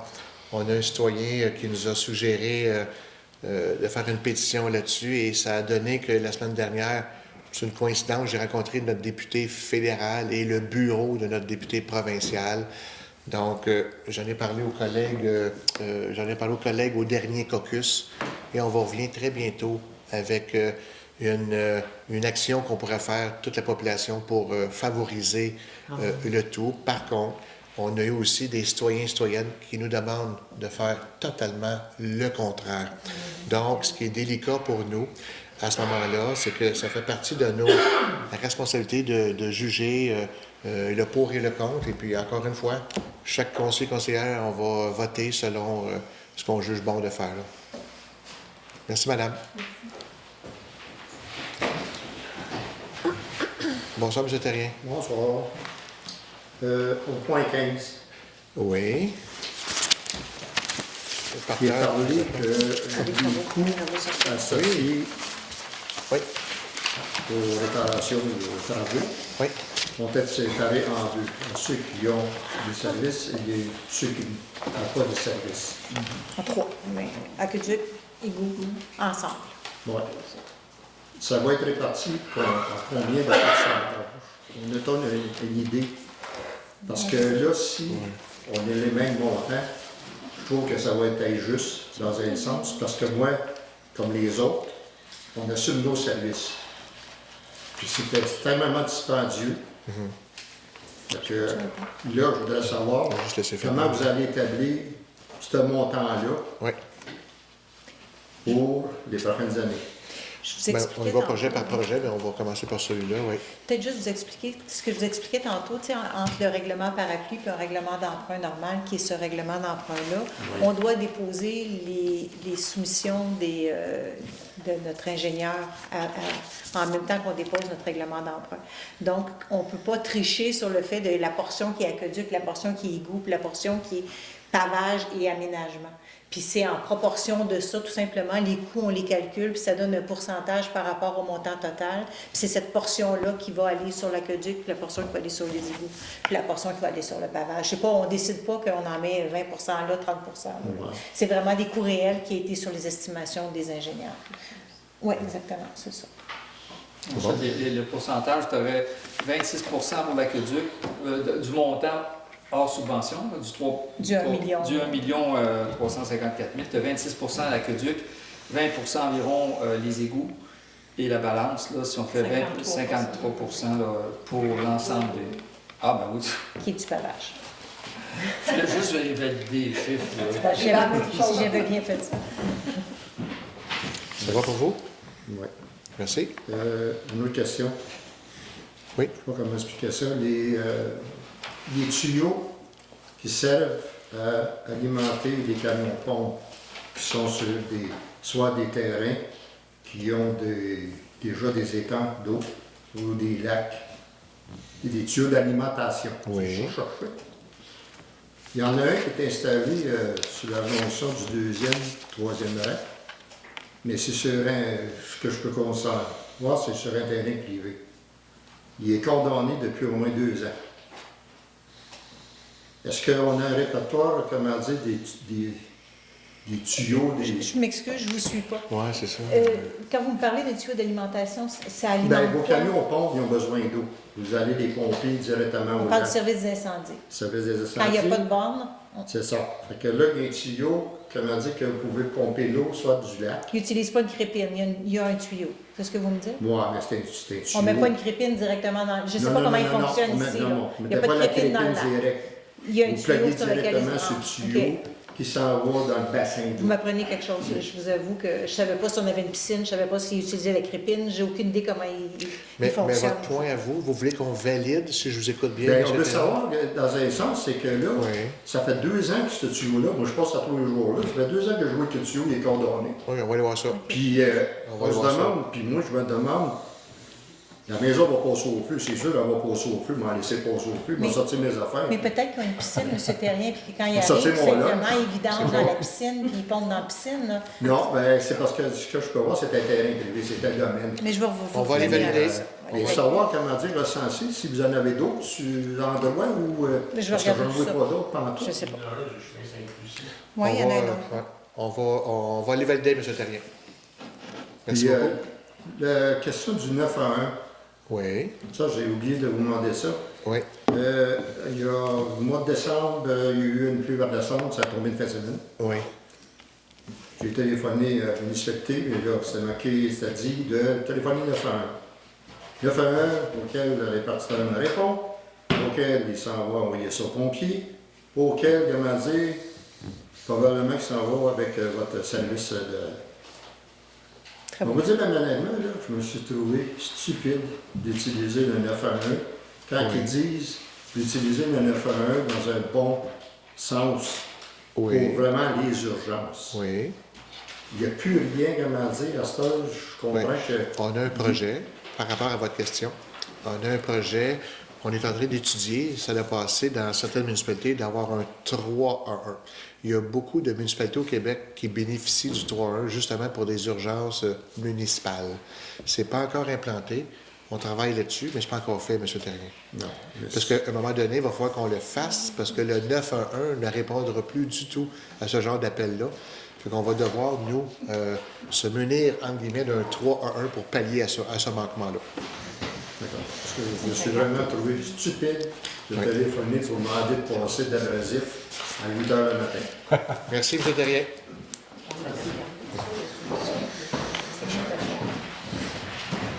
Bonjour. Allô, Mario? La pépine, on paye 72 000 de location pour l'année. 60. Ça fait combien de temps qu'on a eu? Non, ça, c'est pas ça. Depuis l'année dernière, depuis le mois Ça fait de. 2 ans. Avant que moi je rentre en fonction, fait que ça fait 1 an et demi à peu près. Et on aurait un bon cash de donner sur une gueule. Mais ça. C'est il de faut de l'argent l'argent pour ça. perdu, là. Il faut un règlement d'emprunt pour ça. Puis ça serait bon qu'ils sont dans le jeton, mettez un GPS, comme vous parlez, pour savoir qu'est-ce qu'ils font avec. Là, j'ai une autre question. Oui. Je trouve ça de bon un peu. La ville achète de la bière pour le 150e, mais que vous n'encouragez pas votre municipalité. Vous allez encourager quelqu'un, je ne sais pas si vous, le marché du Laclon, là. Est-ce que je peux expliquer? Oui, il y a une. Oui, vas-y, Isabelle, je vais te laisser répondre.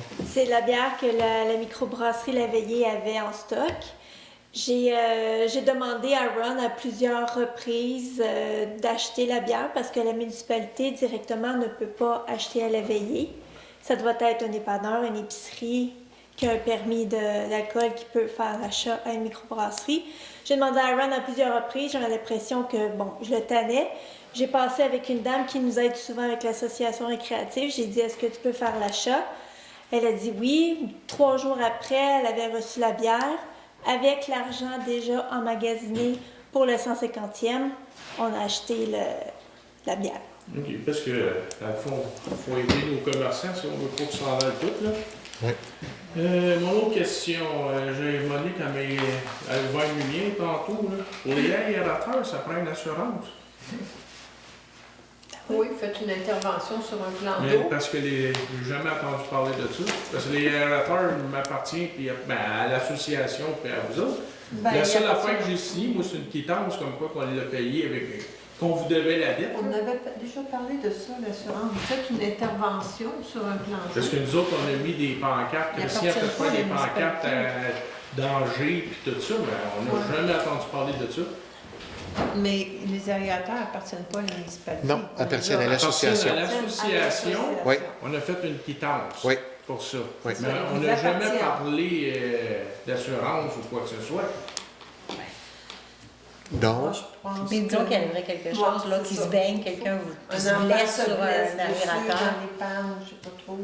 si vous en êtes propriétaire. Je vais en parler à la gang, là, mais on n'était pas au courant. On en Ça, avait déjà parlé à une réunion du CCLCE dans le temps que j'étais là, il y a 2 ans et demi. mais en tout cas, ça m'a allumé tantôt. Là.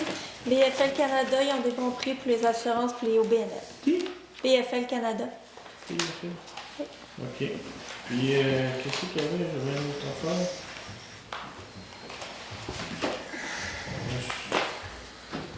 Je suis... Merci, Mario. Ah oui, on a-tu encore le système téléphonique quand il arrive quelque Non, chose? telmatique, La là. municipalité.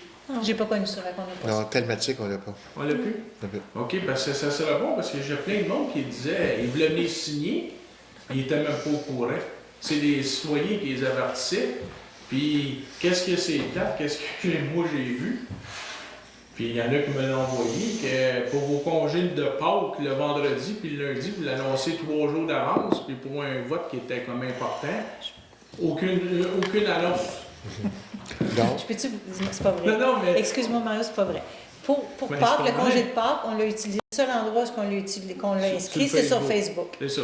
Sur le vote pour la tenue du registre, on a utilisé Facebook, on a utilisé l'alerte. Il apparaissait en actualité sur notre site Internet, puis il apparaissait dans Parce que le problème, le règlement. Le problème, le monde, ils vont pas sur le site ouais, Internet. mais là, Mais là, Il y a beaucoup de monde s'il qui voit vont. Facebook, il voit nos congés, puis qu'il nous passe des remarques Ouais, mais c'est ça, hyper désagréables, Mario. ils peuvent pas. Puis que- Ouais, puis ils peuvent pas critiquer certains passages Facebook, puis certains autres. C'est Non, pas juste. moi, je te dis ça. Il faut être je dis, conséquent. moi, je sais là. pas, Ouais. ok. Je sais pas, mais en tout cas. Puis pour le chemin des hauteurs, là, ben moi, je suis pas l'été peut-être, mais je suis pas tellement d'accord avec ça. Il n'y a pas de maison, ça va coûter très cher, puis il va falloir relocaliser les sentiers de motoneige en bas. Là, ça va coûter des frais. C'est un projet qu'on débattra pas ce soir. On débattra pas ce soir. là. Non, on ne veut pas débattre. Mais juste préciser que c'est supposé être nos costes. Ouais. Bonjour, M. Gaétan. Bonjour. Juste pour préciser que moi, personnellement, tout notre secteur à nous, si on va aller dans le Nodière, c'est 15 km de plus. Le chemin, le sentier de motoneige, en passant, il est là, il est tout fait. Les arbres sont rendus gros de même, il est fait. Il est fait. Ils vont juste à l'entretenir avec une débroussailleuse mécanique qu'ils vont faire. Mais on va avoir l'occasion d'en reparler parce qu'on va le mettre à notre caucus, nous, au caucus du mois de mai. Puis il va y avoir une résolution qu'on va devoir trancher ou non. Un autre point aussi, c'est que si on ouvre toute cette partie-là, j'imagine qu'on va être capable d'avoir un chemin de hauteur complet en asphalte par le gouvernement, parce que ce chemin-là, là, il y a des, je ne sais pas combien de kilomètres, là, mais il va très loin. Okay. Fait que ça va nous aider. Un point que je voulais demander, oui. On avait eu, tantôt on parlait de la directeur général, tu sais, mais on avait déjà eu un montant de 15 000 qui a été alloué à un moment donné, avant, là, peut-être 6-8 mois de ça. Est-ce qu'on a recontacté? Parce que cette personne-là... l'UMQ, Ah, c'est un contrat ok. de l'UMQ. Oui, mais est-ce qu'on a Il n'y recontacté? avait aucun des candidats qui avait été retenu par le conseil. Alors là, on parle de janvier-février 2023. Donc, ça fait 1 an et quelques. Juste peut-être dire la différence entre l'UMQ puis la firme qu'on a, BRH. L'UMQ, c'est un peu comme une boîte à mal. Ils n'ont pas de chasseur de tête. Ils prennent des candidats qui voient l'annonce et ils les interviewent. Bon, à l'époque, il y a eu quelques candidats, mais finalement, le conseil de l'époque n'avait pas entériné les choix. Là, présentement, on y va avec le deuxième choix qui avait été fait à l'époque, qui était une firme qui est plus chasseur de tête, mais pour lequel, si la personne est engagée, mais elle ne dure pas plus que 3 mois, ils refont une recherche, mais sans coût supplémentaire. Il y a une Donc, garantie. il y a une garantie. Si la personne quitte... Cet aspect-là me rassurait, là, à savoir que si la personne ne fait pas l'affaire après 3 ou 6 mois, je ne me souviens pas, ben, on n'a pas à repayer un autre 15 000. Ça va nous aider. Puis, en tout cas, on n'a pas beaucoup de choix. C'est ça. Mon autre question, concernant, on parlait de Martin, tantôt il parlait des garages. Effectivement, pas les garages à l'extérieur, comme que monsieur va faire. C'est que normalement, on devrait avoir, c'est bizarre votre règlement, vous avez un règlement de village et un règlement extérieur, mais vous l'appliquez de temps en temps à une place, puis de temps en temps pour l'autre place. À l'extérieur, là, je comprends quelqu'un qui va avoir un peu plus gros, un peu plus haut, ils ont des terres de 100 arbres, à ce moment-là, on peut-tu avoir quelque chose sans se mettre, parce que les montons des roues, vous avez au village, on dit ça prend une couleur par la tôle, nous autres, on peut mettre du galvanisé, puis ça va passer. C'est pour ça que des fois, c'est bizarre de voir, est-ce qu'on peut adopter le règlement village et le règlement extérieur du village? Pour la simple raison que je comprends le village. Il ne faut pas que ça masque tout le kit. Mais extérieurement, on n'aurait même pas besoin d'avoir des dérogations pour une chose comme ça, il me semble. Fait que ça, c'est un point. Mais on a un PIA qui s'applique aux noyaux villageois, aux urbains 01. Oui. Alors, il y a déjà des règles spécifiques Pour le pour le urbain village, c'est 01. parfait, mais pas pour l'extérieur du village. Il y en a pas On de est en train, PIA à l'extérieur ouais. du village. On est en train de regarder, de l'uniformiser à la grandeur de la ville. Là. Fait que, c'est bon, on est là-dessus. Mais juste permettre. Oui, vas-y, c'est vrai. C'est juste que dans plusieurs villages, il y avait ce qu'on appelait les règlements village et règlements paroisse. Même des fois, il y avait deux maires. Un maire pour la paroisse et un maire pour le village. C'est sûr qu'en regroupant, puis c'est sûr que dans des zones plus agricoles, même si c'est plus forestier qu'agricole, c'est certain que tu regardes les fermes, les bâtiments de fermes sont collés sur la route, les maisons. C'est sûr que c'est une autre époque, mais quand même, aujourd'hui, il y a une souplesse, surtout au niveau agricole, là, puis c'est un peu ça. Là. Donc, forestier et agricole, on peut faire une analogie, mais je pense que ce serait à regarder au cas par cas, voir qu'est-ce qui peut être aménagé. Là. Concernant votre entretien, est-ce que ça serait, tant qu'à envoyer ça à une machine à l'extérieur qui coûte une fortune, on ne serait pas mieux d'engager un mécanicien pour venir travailler en dehors des heures de travail.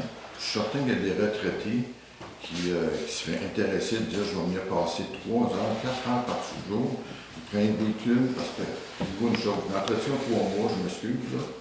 Mais une machine, quand elle a fait 10 heures, on a des tracteurs, là, quand ça a fait 10 heures, là, ça s'est graissé. Donc, c'est graissé avant ça, M. Dutil. Oui. C'est l'entretien préventif qui est fait 3 mois. On la graisse à tous les jours. Non, je le sais, mais bien souvent, j'ai vu ça, moi. Les gens, ils prenaient des tubes, ils garochaient dans les fossières. Je l'ai fait mon entretien, ça arrive souvent, ça.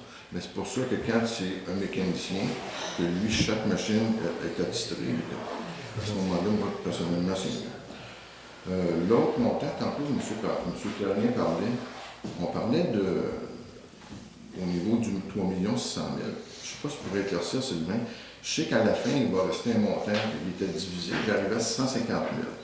Je ne sais pas si c'est bon mes chiffres, quand j'ai tout ça vite fait. Le citoyen, en dehors de ces circuits-là, combien ça va y revenir à eux autres? C'est ça que ma question est. En fait, si tu permets, moi, en tout cas, c'est juste le montant pour l'ensemble des citoyens, incluant ceux qui ont les aqueducs égaux. Là. On parle de tous les citoyens.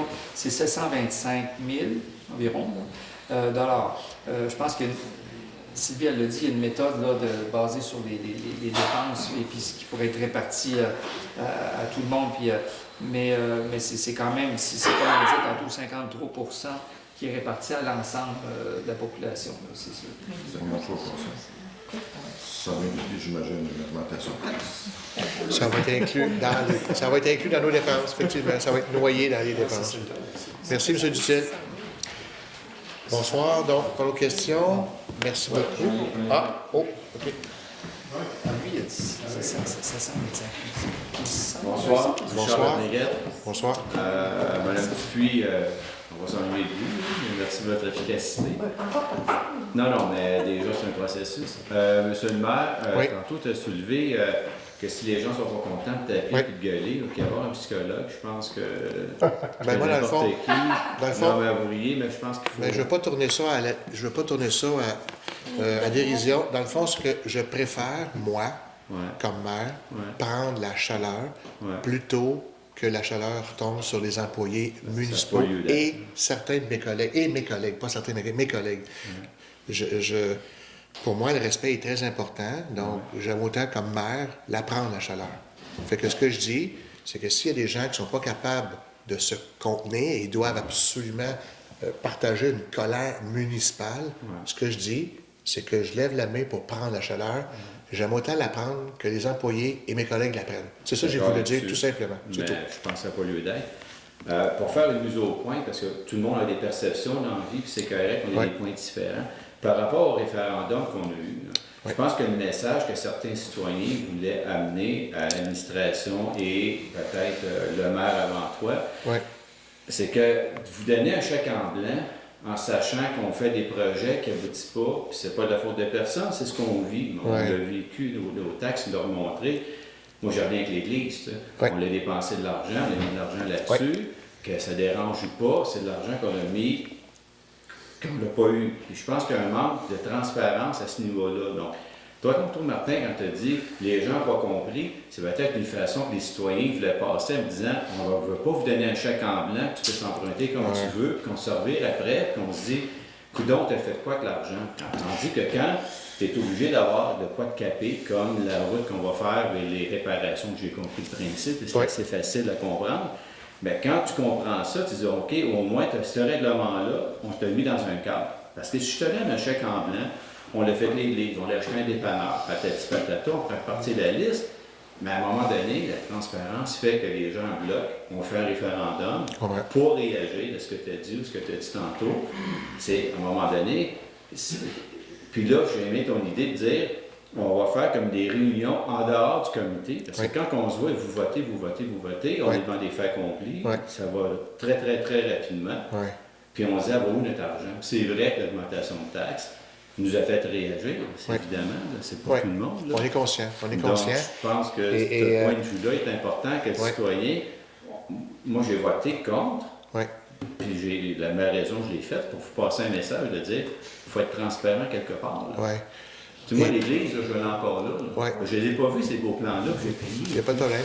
Écoutez, dans le fond, tous les projets, toutes les décisions qu'on prend, évidemment, on les prend à nos yeux, pour le mieux de la population. On peut être d'accord, on peut pas être d'accord. Ça se peut, c'est correct. Ce que j'aime avec l'équipe qui m'entoure, c'est qu'on a des caucus. On en parle des plus, puis des moins. Puis des fois, on n'est pas d'accord. Donc, il y a un processus démocratique où on demande à chaque décision pour, contre. Puis, à un moment donné, c'est comme ça qu'on avance.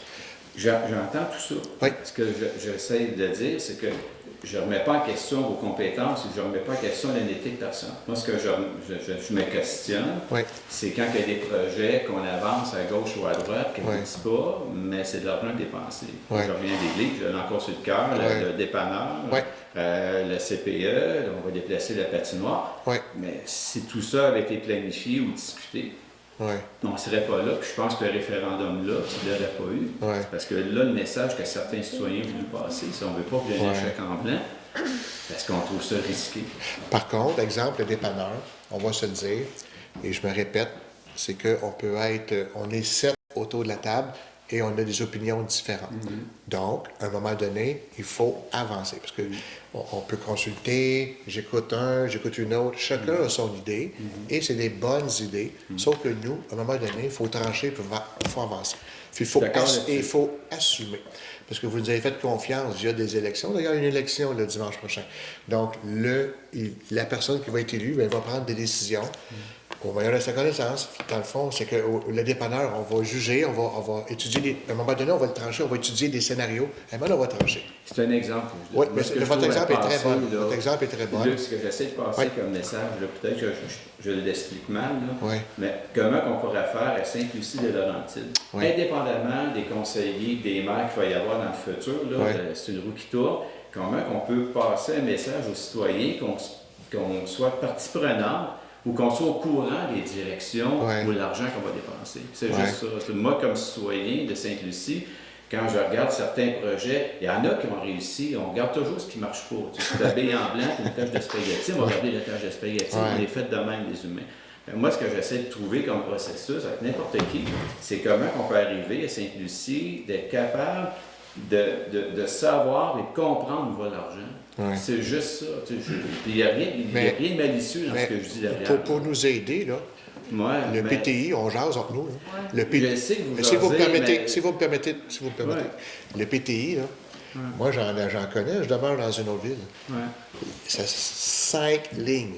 5 lignes. Nous, on a fait, je pense, quelques pages. On a tout décrit.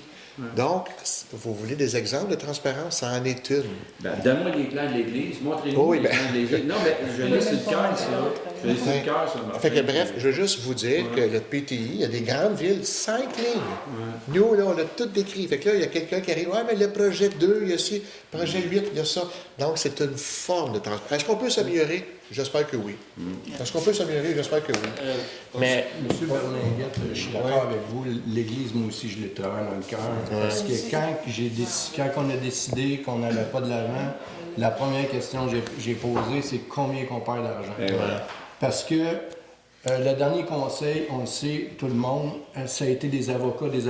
Ça, c'est de l'argent gaspillé. Puis on voulait pas aller là, nous autres, avec du gaspillage d'argent. Puis ça, c'en est du gaspillage d'argent. Je suis d'accord avec vous, 100% d'accord avec vous. Moi aussi, j'ai des comptes d'attaque, je nettoie ici, OK? Moi aussi, je suis citoyen comme vous autres, je paye des taxes, j'ai trop cher comparativement à Montréal, je suis d'accord avec vous. C'est pour ça que quand on a voté le 950 000 pour l'échanger les trucks, j'ai été le premier à faire « encore! » Tu sais, ça a été ça, mais on n'a pas le choix parce qu'ils sont finis, les trucks. Fait que, tu sais, moi aussi, j'ai un compte de taxes, puis moi aussi, j'aime pas ça quand on fouille dans mes poches, sérieusement. Là, puis l'autre chose aussi, Monique, si tu permets, c'est qu'il y a des projets qu'on va impliquer les citoyens. OK? Il y a des projets qu'on va expliquer. Par contre, est-ce que chaque décision qu'on va prendre, on va impliquer les citoyens? Et où la ligne? Vous savez, Monique nous a présenté au dernier caucus une façon de faire. Est-ce qu'on va l'appliquer à l'Église? On va-tu l'appliquer aux dépanneurs? On va-tu l'appliquer à chaque fois qu'on va changer de rétro-coiffeuse, on fait un comité de citoyens? Je ne sais pas où est la ligne, je ne sais pas si vous me suivez. Mais à un moment donné, il va falloir que nous, on assume notre rôle de conseiller conseillère et que vous le faisiez convaincre un petit peu en avance. Tu fais un beau tableau là. Tu dis, moi, mon administration, voici les 5 points principaux sur lesquels on focus pendant notre travail. Puis les citoyens arrivent, puis on voit les 5 points.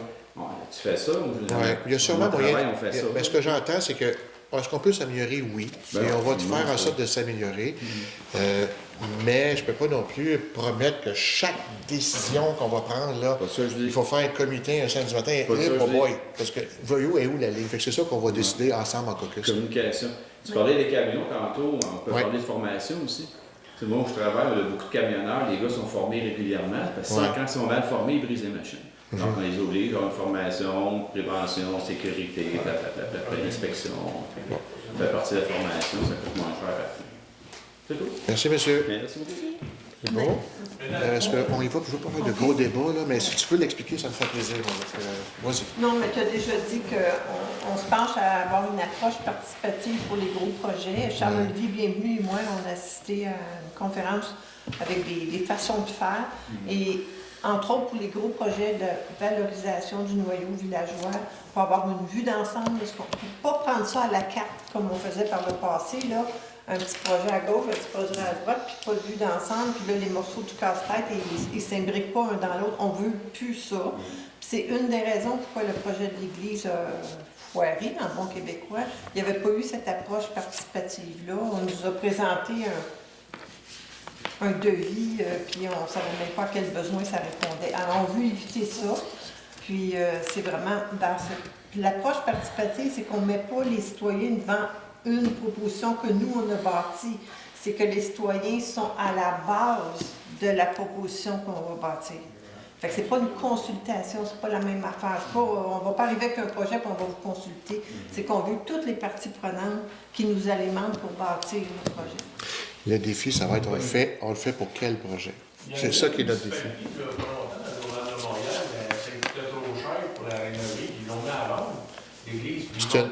C'est une proposition. Quand je vous disais tantôt que plus je parle avec des gens, plus on recueille des propositions, et celle que tu viens de dire en est une d'elles. C'est tout. Ceux qui l'ont acheté vont faire des logements avec. C'est une proposition. Puis l'ancien conseil a coûté cher d'avocat, comme vous dites, mais il a laissé 600 000, puis vous l'avez dépensé assez vite pour un dépanneur, puis une chose de même, un auto électrique qui est parké le bord, on n'a pas besoin, ou presque. OK. Tu sais, c'est des affaires mal gérées. Ça, mais là, je ne vais pas faire de débat. C'est une période de questions. On va revenir demain à la période de questions. Si on fait des débats, là. Parce qu'il avait laissé 600 000, quand vous êtes rentré, il avait 600 000, vous en avez parlé. Il en reste 600. Donc, merci beaucoup. Il en reste 600 présentement. C'est bon? Il en reste 600, Mario. On y va. Oui, il faut lever l'assemblée. Merci. Donc, on est rendu au point, souvent je l'oublie. Au point Je ne vais pas l'oublier. Je ne vais pas l'oublier. Je propose de lever l'Assemblée à 20h09. Merci. Merci. Bonsoir. Bon retour.